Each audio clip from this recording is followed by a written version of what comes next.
Sabe aquela sensação de ouvir um argumento e sentir que tem algo estranho ali, mas não conseguir apontar exatamente o quê? Pois é, no nosso último encontro a gente entendeu o conceito de universal. Hoje é hora de botar a mão na massa. Bem-vindos ao nosso laboratório de classificação, o lugar onde nós vamos nos tornar verdadeiros auditores da linguagem e aprender a desmontar qualquer afirmação para enxergar o que ela realmente significa. E a pergunta que vai guiar a gente é essa aqui, olha. O que a gente está vendo é a alma da coisa ou é só um acessório? É o motor do carro ou é só a cor da lataria? Saber fazer essa distinção não é um mero exercício de lógica, não. É a chave para não cair em armadilhas de argumentação, para ter clareza em qualquer tipo de discussão. Tudo pronto para começar? Nossa jornada hoje tem 6 paradas. Primeiro, vamos vestir o nosso uniforme de auditores. Depois, vamos conhecer 3 filtros lógicos que são essenciais. Aí, a gente aplica tudo isso num caso real. E no final, a gente vai entender por que isso aqui é a base para qualquer pensamento claro. Então, vamos nessa. Então, se no nosso último papo a gente entendeu o quê, o conceito de universal, agora a nossa missão é investigar o como. Como auditores da linguagem, o nosso trabalho é pegar um bisturi lógico bem afiado e dissecar as afirmações para ver como elas funcionam de verdade por dentro. E por que isso é tão importante? Porque é aqui que mora o erro mais perigoso da lógica. Tratar algo que é temporário como se fosse permanente. É confundir o acessório com a essência. Essa confusão, pessoal, é a raiz de quase toda notícia falsa, de todo argumento falacioso e de muita manipulação que a gente vê por aí. Muito bem, vamos ao nosso primeiro filtro. Antes de analisar qualquer resposta, a gente precisa entender qual é a pergunta que ela está respondendo em segredo. Toda afirmação, no fundo, responde a uma de 2 perguntas fundamentais. Bora descobrir quais são? E aqui está a distinção que muda o jogo. A afirmação está tentando dizer o que é isso, o tal do quid est, para definir a essência da coisa, ou ela está só dizendo como isso é, o quali est, descrevendo uma qualidade que pode ser passageira. Confundir essas 2 perguntas é como tentar definir o DNA de alguém olhando só para a roupa que a pessoa está vestindo hoje. Quando uma afirmação responde à pergunta quid est, ela vai direto ao ponto. Ela vai na essência. Ela está apontando para o substantivo, para o núcleo duro, aquilo que não muda na coisa. É o que a gente poderia chamar de DNA conceitual dela. Agora, se a resposta é para qual est, aí a conversa é outra. A gente está falando de qualidades. O que é dito sobre a coisa funciona como um adjetivo. Descreve uma característica, um estado, uma cor. É a pintura do carro, lembra? Não o motor.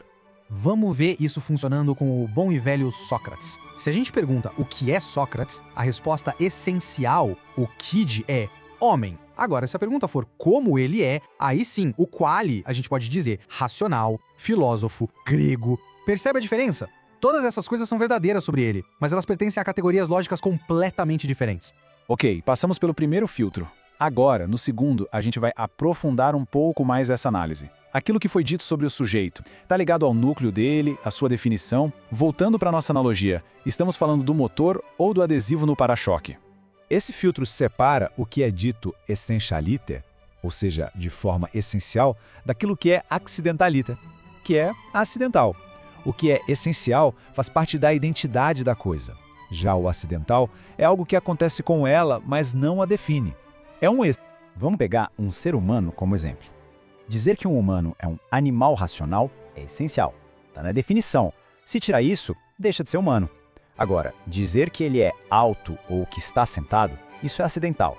Um humano pode ser baixo ou estar de pé, e claro, ele continua sendo um humano. E agora, o teste final. O filtro mais rigoroso. Aqui a gente vai separar o que é absolutamente necessário daquilo que é apenas possível, que pode ou não estar ali. Esse aqui é o teste de fogo para ver se uma característica é mesmo fundamental. O nome dessa ferramenta é regra da não destruição e é genial de tão simples que é. Pensa numa espada que tem um cabo de ouro. Agora, mentalmente, tira esse cabo de ouro. A espada deixou de ser uma espada? Não, né? Então o ouro era contingente, um acessório. Agora, e se a gente tirasse a lâmina? Aí sim a espada seria destruída. A lâmina é necessária.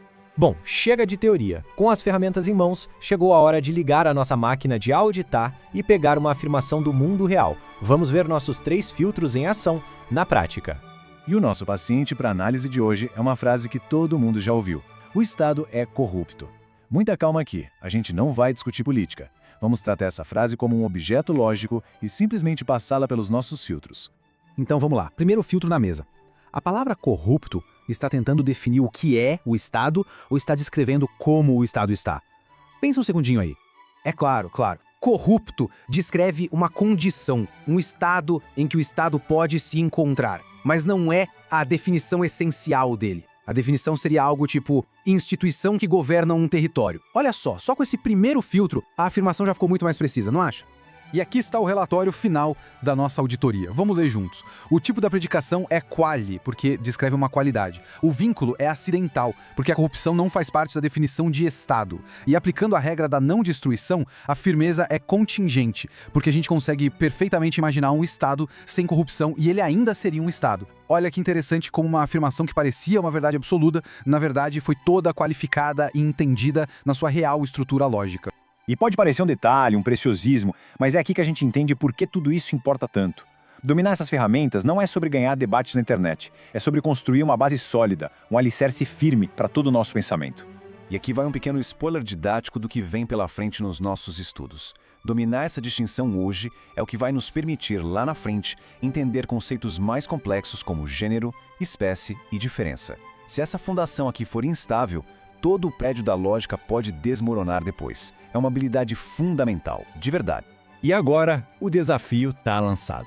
Com esses novos filtros em mãos, qual crença comum, qual manchete de jornal ou qual argumento que sempre se ouve por aí vai ser o primeiro a passar por este laboratório de classificação? A tarefa de auditar o mundo ao redor pode começar. A clareza está esperando.